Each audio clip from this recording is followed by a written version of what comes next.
Sa nakaraang kwento natin ay gulong-gulo na si Yeonwoo dahil tinanong niya ang Green Shadow at si Kreutz na kung narinig ba nila ang tinig na yun, ngunit ayon sa dalawa ay wala silang narinig na kahit na ano at ayon sa kanya na natitiyak niya naman na ang tinig na yun ay mula sa kanyang kapatid. At sa pagpapatuloy ng kwento, makalipas lamang ang ilang minuto ay nagpakalat si Yeonwoo ng kanyang alip-oras sa kapaligiran upang hanapin ang pinagmulan ng tinig na yun at sa kanilang paghahanap ay iminungkahi naman ni Han Ryong sa kanya na hanggang dito na lamang ang kanilang paghahanap dahil nagawa naman nilang galugarin ang bawat sulok subalit wala silang nakita. Sinang-ayunan naman ni Yeonwoo ang iminungkahi ni Han Ryong sa kanya at kaagad niya namang ipinabalik ang kanyang mga alip-oras.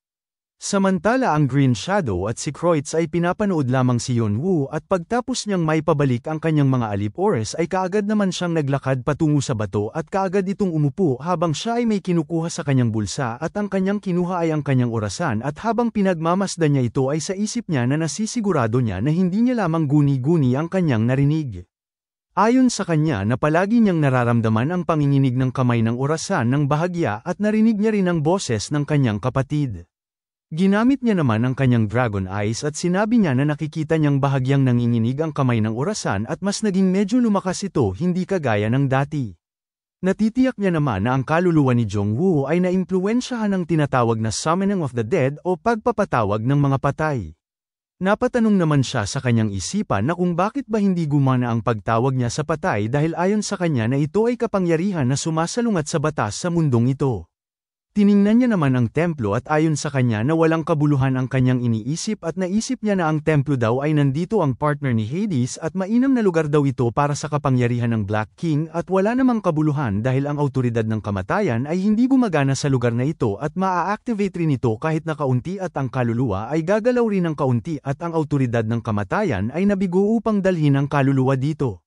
Naghanda naman siya ng isang mahika at tiningnan niya ang nakikita ng kanyang dragon eyes at sa isip niya na wala siyang ebidensya dito subalit ang kanyang katawan ng demonyong dragon ay nagsasabi sa kanya kaya naman pinagkatiwalaan niya ang abilidad sa pagproseso at pag-unawa mula sa pag-absorb dito sa Summer Queen. At ayon sa kanya na higit sa lahat na ang kanyang naramdaman ay ang kanyang hula bilang kanyang kambal na kapatid ay sinasabi nito sa kanya na tama ang kanyang nararamdaman. Nakatanggap naman siya ng dalawang bagay nang linisan niya ang templo ni Persephone. Ang unang item ay ang tinatawag na flower cake na kinain niya kasama si Persephone.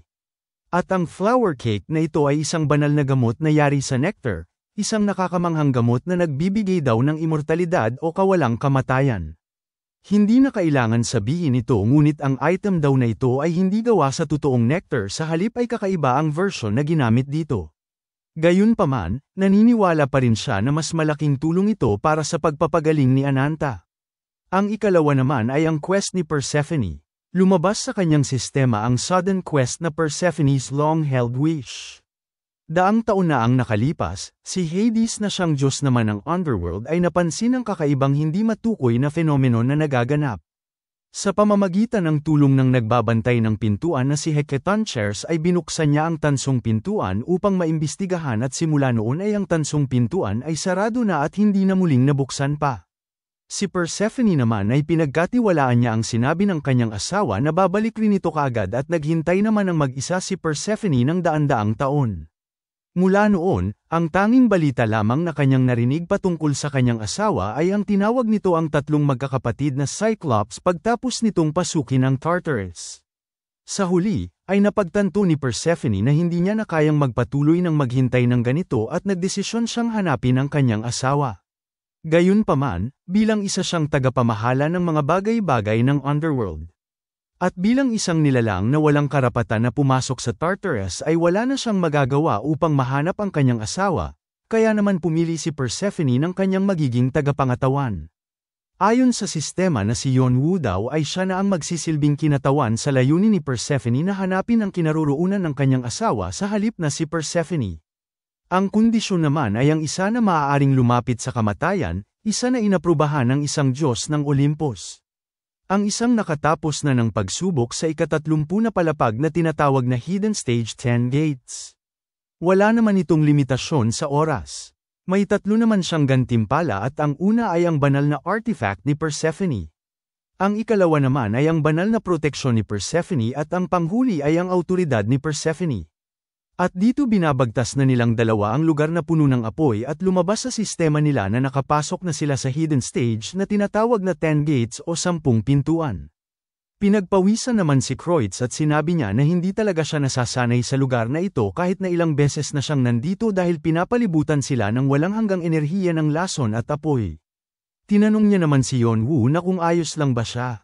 Wala namang naging tugon si Yeonwoo at bigla na lamang siyang huminto sa paglalakad at bigla na lamang lumabas si Nemesis at Nike at habang lumalabas si Nemesis ay sinabi niya naman na parang nasa hot spring lang siya dahil napaka-relaxing sa lugar na ito. Samantala masayang-masaya namang lumilipad si Nike at napasabi na lang siya na napakasaya nito sabay tawa niya. Napangiti naman si Yeonwoo sabay sabi niya na kaaya-aya ang lugar na ito para sa kanila. At labis namang nagulat si Kreutz sa kanyang narinig mula kay Yeonwoo. Lumabas sa sistema ni Yeonwoo na ang enerhiya ng apoy ay niyayakap siya ng mainit at ang lahat ng kanyang stats ay temporaryong tumaas ng 20. Ang itim na enerhiya naman ay nagdudulot sa kanya ng katiwasayan at temporaryo ding tumaas ang lahat ng kanyang stats sa 25. Ang enerhiya ng laso naman ay pinupuno siya ng sigla.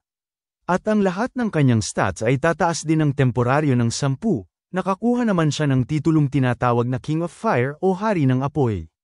Hindi naman ito inaasahan ni Yeonwoo dahil ayon sa kanyang narinig na ang hidden stage na ito ay napakahirap subalit kakaumpisa niya pa lamang dito at binigyan na siya agad ng titulo. Napagtanto niya naman na baka dahil sa kanyang mataas na kaugnayan sa fire and dark attributes. Ayon sa kanya na ang gate daw na ito ay kinokopya ang underworld subalit gumagamit siya ng kapangyarihan ng kamatayan. Ang kanyang pagiging tugma sa lugar na ito ay hindi maaaring maging mas mahusay. At sa kabilang banda ay napatingin naman siya kay Kreutz at napasabi na lang si Kreutz na si Cain daw at ang kanyang mga maalamat na hayop ay may mataas na kaugnayan sa apoy.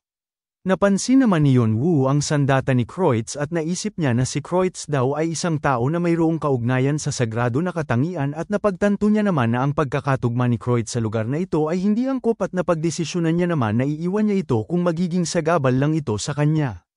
Napansin naman ni Kreutz na tinitingnan siya ni Yeonwoo at tinanong niya ito na kung ano ba ang problema.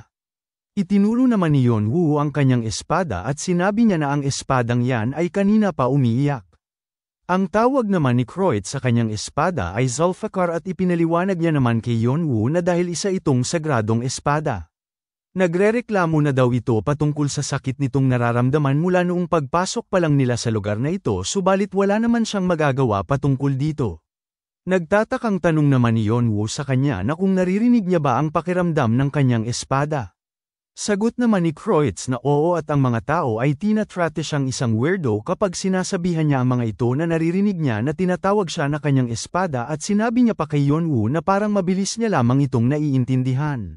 Ang sword call o ang tawag ng espada ay ito ang antas ng kahusayan na kinakailangang maabot ng swordsman ng sa gayon ay matatawag na silang master na kabilang sa isang sungay na tribo. At kung magiging master na sila ay maririnig na nila ang boses ng kanilang espada at mapag-aaralan ng estado at magkakaroon ng kakayahan kung paano gamitin ito ng tama. Sa isip ni Yeonwoo na sa totoo lang na si Kreutz daw ay madali niya lamang marinig ang tawag ng kanyang espada at nagpapakita ito na isa daw itong kamanghamanghang manlalaro. Ayon pa sa kanya na karaniwan ay ito ang antas daw ni Kreutz ay ang pinapangarap na maabot ng tagalabas ng isang sungay na tribo at siya daw ay nag-uumpisa pa lamang malaman ito. Napapasabi na lang siya sa kanyang isipan na kahanga-hanga daw si Kreutz. May naalala naman si Kreutz at sinabi niya kay Yeonwoo na ang pinuno ng Fantasy Regiment ay naiintindihan rin siya kapag sinasabi niya ito sa kanya. Kinumpirma naman ni Yeonwoo na kung ang pinuno ba na kanyang tinutukoy ay ang pinuno nila na gusto siyang makita. Sagot naman ni Kreutz na ganun na nga. Hindi naman makapaniwala si Yeonwoo na naabot na ni Kreutz ang master na antas at kaagad niya namang tinanong si Kreutz na kung talaga nga bang susundan niya siya kahit umiiyak at nagrereklamo na ang kanyang espada. Sagot naman ni Kreutz na mayroon siyang bagay na natutunan habang sinusundan niya siya. At sinabi niya pa na maliban na lang kung mayroon siyang malapit na relasyon sa kanila dahil si Cain daw ang tipo ng tao na aabandonahin ng estranghero na pabigat sa kanya.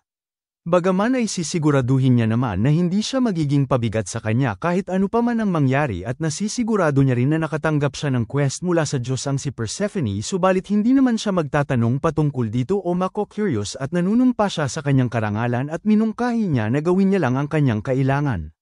Sinang-ayunan naman ni Yeonwoo ang sinabi ni Kreutz at masayang-masaya naman si Kreutz dahil doon at naisip ni Yeonwoo na si Kreutz daw ay labis ang pananalig sa kanyang pagiging knight kaya naman natitiyak niya naman na tunay ang sinabi nito at kung hindi man ay kailangan niya itong iwan at alam naman yun ni Kreutz. Bigla niya namang ipinalabas ang kanyang apoy na pakpak at inaya niya na sina Nemesis at Nike na umalis at bigla na lamang silang umalis habang si Kreutz naman ay napapasabi na lang habang tinitingnan si Yeonwoo na parang pinapayagan naman siya nito at napagdesisyonan niya naman na tatawagin niya ang kanyang wyvern at lumikha siya ng sipol upang tawagin ito subalit bigo ang kanyang pagtawag dito at lumabas sa kanyang sistema na sa hindi malaman na rason ay hindi niya magawa ang ipatawag ang kanyang familiar na wyvern sa lugar na ito. Iminungkahi naman ng sistema na lumipat siya sa ibang lugar. Kahit na paulit-ulit ang kanyang pagtawag dito ay paulit-ulit rin itong nabibigo at napapatanong na lang siya sa kanyang isipan na kung bakit ba palaging nabibigo. Laking pagtataka naman ni Kreutz dahil hindi niya magawang ipatawag ang kanyang wyvern. Sinuri niya naman ang paligid at punong-puno ito ng apoy kahit pa ang bundok at inaapakan niya kaya naman napipilitan na lang siyang tumawa at napasabi na lang siya na maluluto siya ng buhay sa lugar na ito. Maya-maya pa makalipas ang ilang sandali ay nakarating na si Yeonwoo sa unang pintuan at ito ay ang tinatawag na Mountain of Knives o bundok ng mga kutsilyo. Sa isip niya naman na ang mga pintuan ay base sa 10 impyerno ng 10 hari na naghuhusga sa mga patay kaya naman mayroong 10 pintuan at malayo-layo pa ang kanyang lalakbayin at napagdesisyonan niya naman na mas bibilisan niya pa. Sinuri niya naman ang kapaligiran at ang masasabi niya lamang ay malayo-layo pa ang ikailaliman kaya naman ang tanging paraan lamang upang malampasan ang lugar na ito ay ang gamitin ang platform na yun subalit ang mga platform na yun ay napakatalam at napakaliit at kung hindi niya mapapanatili ang kanyang balanse ay nasisigurado niya naman na katapusan niya na. Umilo naman ang kanyang mata dahil mayroon siyang iniisip na plano at ayon sa kanya na kailangan niya lamang basahin ang daloy ng alon at siya na mismo ang gagawa ng kanyang sariling daan sabay talon niya at lumabas sa kanyang sistema ang wind pass gale at dahil sa kanyang kasanayan ay parang hangin na lamang siya sa sobrang bilis at madali niya lamang nilalampasan ang bawat platform na kanyang dinaraanan at mayroon naman siyang dinaanan ng mga manlalaro at labis na lamang ang kanilang pagtataka dahil parang may dumaan na parang hangin sa kanilang harapan at natigilan naman ang dalawang manlalaro ito at kinumpirma naman ng manlalarong naka-armor na kung yun ba ang hoarder at napatanong naman ng isa na kung bakit ang bilis niya at napasabi na lang ang isa na hindi nakatakataka na isa ito sa 6 na sikat na bituin. Makalipas lamang ang ilang sandali ay nagawa niya ng makapasok sa ikalawang pintuan at ito ang lugar na tinatawag na Flaming Pot. Ayon sa kanya na mas maganda ang kanyang pakiramdam dito kumpara sa nakaraang pintuan ngunit wala man lang ditong patungan at sa isip niya na kahit pa nagamitin niya ang kanyang apoy na pakpak ay hindi niya magagawang makatawid sa buong lugar na ito sa isahan lang at ganoon na rin sa paglalangoy dahil kapag tumigil siya dahil sa kapaguran ay malulunod siya at maluluto siya ng buhay. Hinawakan niya naman ang kanyang kwintas na tinatawag na Sea Talisman at sinabi niya pa na bagaman ay mayroon naman siya nito at sa tingin niya na hindi na mahalaga yon. Kaagad namang umilo ang Sea Talisman at inactivate niya ang Sito's Authority na tinatawag na Seeking Stone. Ang Seeking Stone ay ang kapangyarihan na iniregalo sa kanya ni Sito ang Diyos ng Olympus. Pinili siya ni Sito upang maging tagapagmana ng kanyang apostol na namatay na si Lana at ipinagkaloob sa kanya ang kapangyarihan na mayroon si Lana. May 3 naman itong kasanayan at ang una ay ang tinatawag na Sixth Sense. Sinasabi na si Sito ang pinagmula ng lahat ng halimaw sa dagat at ng Seeking class monsters. Kapag naman ginamit niya ang kasanayan na ito ay ang kanyang lahat ng pandama ay aabot sa sukdulan at ang kanyang instincts ay magiging sensitibo kagaya ng Seeking kaya naman ang kanyang panghuhula ay labis na mag-i-improve at mas mabilis na siyang makakagalaw sa hindi inaasahang sitwasyon. Ang ikalawang kasanayan naman ay ang tinatawag na Tannen Fear. Magpapalabas siya ng matinding takot at babaluktutin ang instinct ng mga halimaw at ang matatamaan ng kasanayan na ito ay paihinain nito sila at ang mga kalaban naman na nag-collapse na ang isipan ay kaya niyang mahigop ang kanilang sigla at pwede niyang magamit ito upang kontrolin ang mga kalaban. Ang panghuling kasanayan naman ay ang tinatawag na Leader of Water. Kapag naman mayroong malaking tubig ang malapit sa kanya ay makokontrol niya ito ayon sa kanyang kagustuhan. Ang kasanayan na ito ay hindi pa kumpleto bagaman ay mayroon itong potential kaya naman kinakailangan niya itong makumpleto nang sa gayon ay tataas ang grado ng kasanayan na ito o makakuha ng numero. Kaagad naman siyang tumalon mula sa platform na kanyang inaapakan at napagdesisyonan niya na gagamitin niya ang kasanayan na tinatawag na Leader of Water at pagkaapak niya sa kumukulong tubig ay nagawa niya namang maglakad. Nagpatuloy na nga siya sa paglalakad ngunit may mga halimaw pala na nasa ilalim ng kumukulong tubig. Bigla naman siyang inatake ng halimaw kaya naman kaagad niyang inactivate ang kanyang kasanayan na tinatawag na Tanan Fear at isa-isa niya na itong linagyan ng mahika kaya naman nakaramdam ng takot ang mga halimaw. Lumabas naman ang malaking mata at napasabi na lang si Bo na ang lakas ng loob ng mga mahihinang nilalang na punteryahin ang kanyang master at sinabi pa ni Bo na mawala na ang mga ito. Habang nagaganap yun ay napapasabi na lang sa kanyang isipan si Yeonwoo na napakadali naman ito. Napapikit na lamang siya dahil ayon sa kanya na mas magiging madali sana kapag naisip niya na kanina pa lang na hiniling niya kay Bo na lagyan niya siya ng mahika upang lumipad ngunit sa pamamaraan na yun ay mababawasan ang karma na kanyang natanggap at hindi niya naman yun hahayaang mangyari. Ayon sa kanya na habang ginagamit niya ang kanyang kapangyarihan ay mayroon lamang siyang susubukan at pinaplano niya naman na ipapasa niya ang takot patungo sa kanyang kagustuhan at ipapakalat ito patungo sa mga nilalang na nasa ilalim niya nang sa gayon ay hindi na ito magiging hadlang sa kanyang daan at napagdesisyonan niya naman na papal-abase niya ang mga ito at nang matapos yun ay lumabas naman ang mga halimaw mula sa ilalim at dahil sa dami nila ay nagtataka naman ang mga manlalarong ito at napatanong ang isa na kung ano ba ang nangyayari at napatanong rin ang isa na kung mga predator fish ba ang mga ito. Maya-maya pa ay may bigla naman silang napansin at nakita nila na ginawang apakan ng hoarder ang mga predator fish. Habang tumatalon si Yeonwoo ay sa isip niya na gagamitin niyang stepping stone ang mga halimaw upang matawid niya ang lugar na ito at ayon pa sa kanya na napakasaya naman ito na para bang naglalaro lamang siya. Sinabi niya pa na ang ibang manlalaro ay maaapektuhan ng kanyang ginawa subalit nasisigurado niya naman na magagawa ng mga manlalaro ang maghanap ng paraan. Napasabi na lamang si Shannon na napakasama talaga ng kanilang master.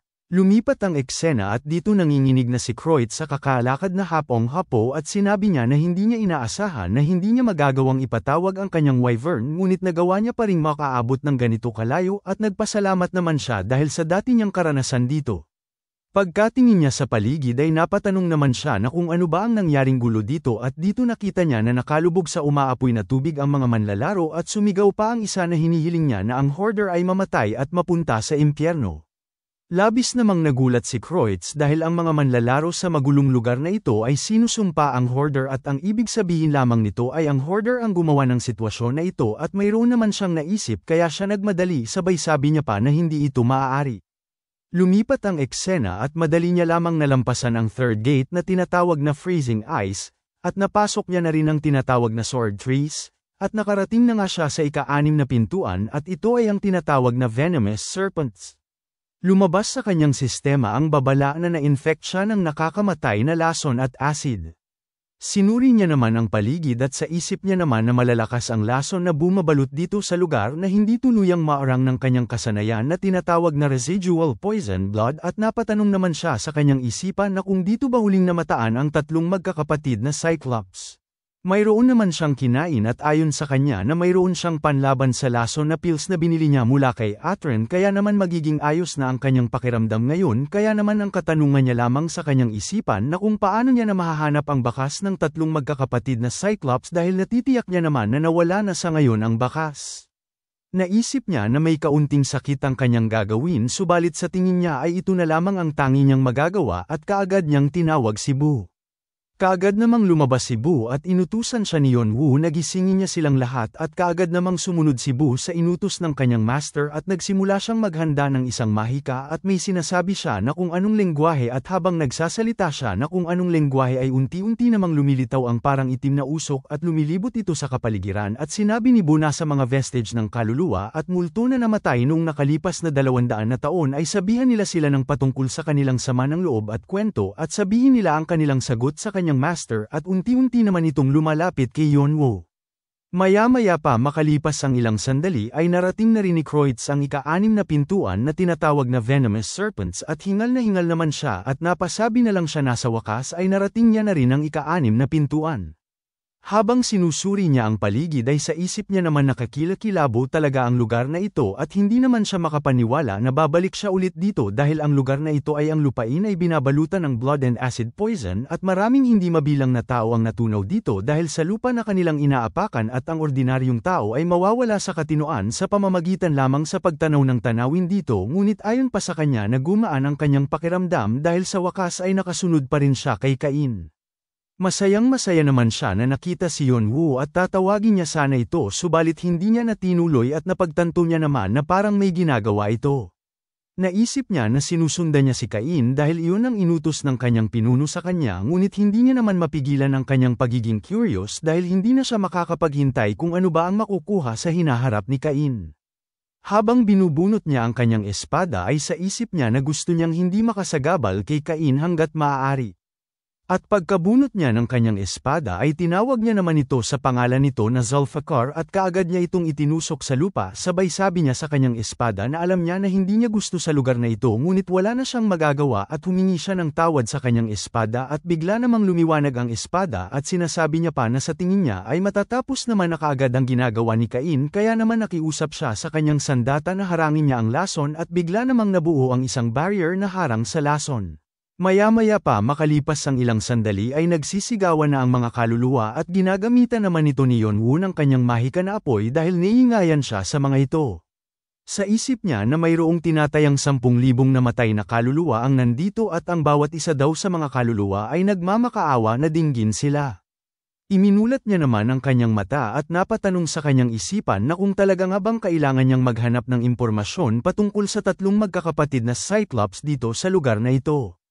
Ayon sa kanya na mas madali sana kung magagawa niyang makilala ang pagkakaiba ng mga kaluluwa base sa kanilang status subalit ang mga ito daw ay ang mga taong ito ay hanggang sa ika-5 pintuan pa lamang sa unang 5 pintuan at mahirap daw matukoy ang apostol ng Diyos dahil ang bawat isa daw na nandito ay mga mahuhusay na mandirigma. Naisip niya naman na hindi niya pwedeng iasa na lang sa swerte ang lahat dahil kinakailangan niyang isa-isahin ang mga ito.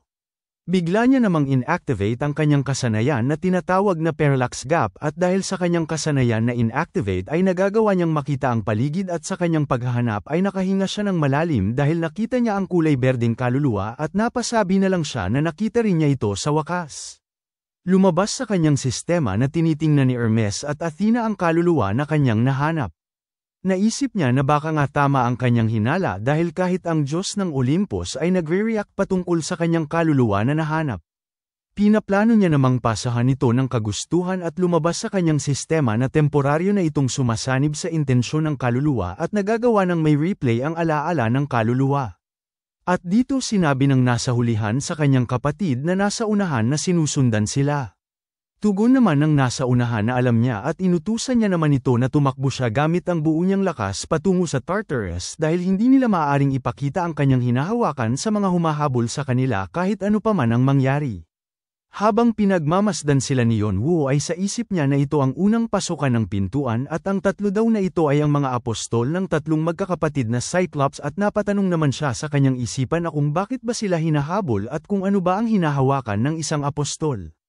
Mabilis lamang na lumipas ang mga pangyayari at sinusundan naman ito ni Yonwoo at dito na makarating na sila sa lugar na tinatawag na Venomous Serpent ay may lumitaw naman sa kanilang harapan na isang anino at napapamura na lamang ang isang apostol dahil malapit na silang abutan. Labis na lamang nanginginig ang dalawang ito at tinawag nila ang kanilang kapatid na humahawak sa isang sisidlan at napasabi na lang ang isa na hindi nila magagawang manalo laban sa mga ito. Hinubad naman ng isa ang kanyang balabal sabay sabi niya na wala na siyang pagpipilian pa dahil sa puntong ito ay manganganib ang nasa itaas nila at inihagis niya naman ang kanyang daladalang sisidlan sa kanyang kapatid at sabay sabi niya pa na dalhin nila ito at magpatuloy na sila patungo sa Tartarus kaya naman labis ang pag-aalala ng kanyang kapatid sa kanya. Pinaalalahan na naman sila ng kanilang kapatid na huwag nilang kalimutan na kailangan nilang iparating ng maayos ang katotohanan kung ano nga ba ang tunay na nangyari at kinakailangan nilang ibigay ang sisidlan na yan sa Panginoon nilang si Hades kahit ano pa man ang mangyari. Bigla namang binagsakan ng malakas na kidlat ang isang apostol at lumabas ang isang tinatawag na Titans Gigantes at pagtapos noon ay napasabi na lang siya na hindi na nila maaaring hayaan ang mga hampas lupa na paglaruan sila ulit.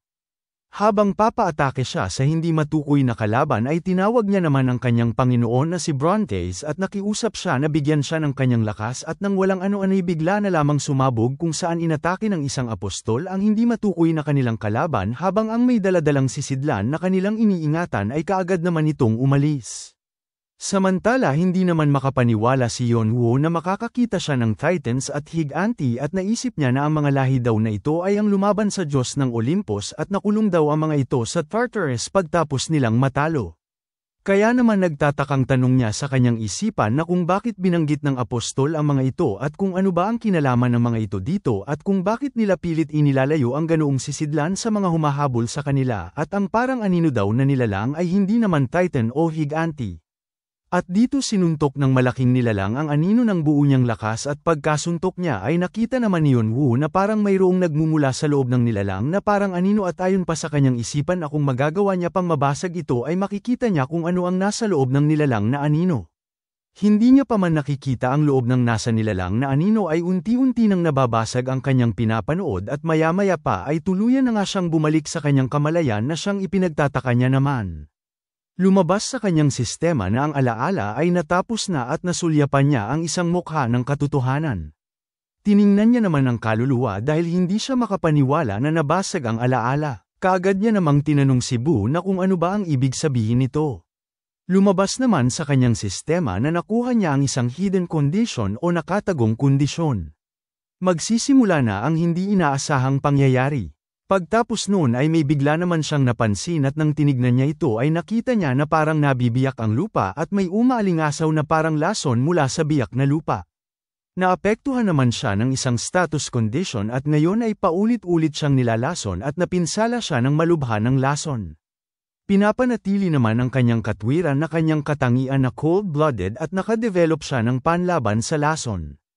Kaagad niya namang kinain ang isang pil na panlaban sa lason na binili niya kay Atron subalit labis na lamang ang kanyang pagtataka dahil ang poison na ito ay nakakamatay na maging ang panlaban sa lason na pil ay hindi magawang maitaboy ang lason. Bigla namang tinawag ni Croit si Yonwoo at bigla niya namang sinabihan si Yonwoo na tignan niya ang ilalim dahil parang mayroong lumalabas mula sa nabiyak na lupa kasabay ang sinaunang kakanyahan na lason at patungo na ang mga ito sa kanila. Hanggang dito na lang muna mga bossing.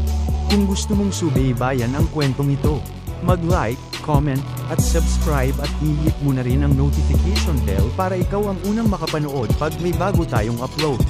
Kita-kits sa susunod mga boss!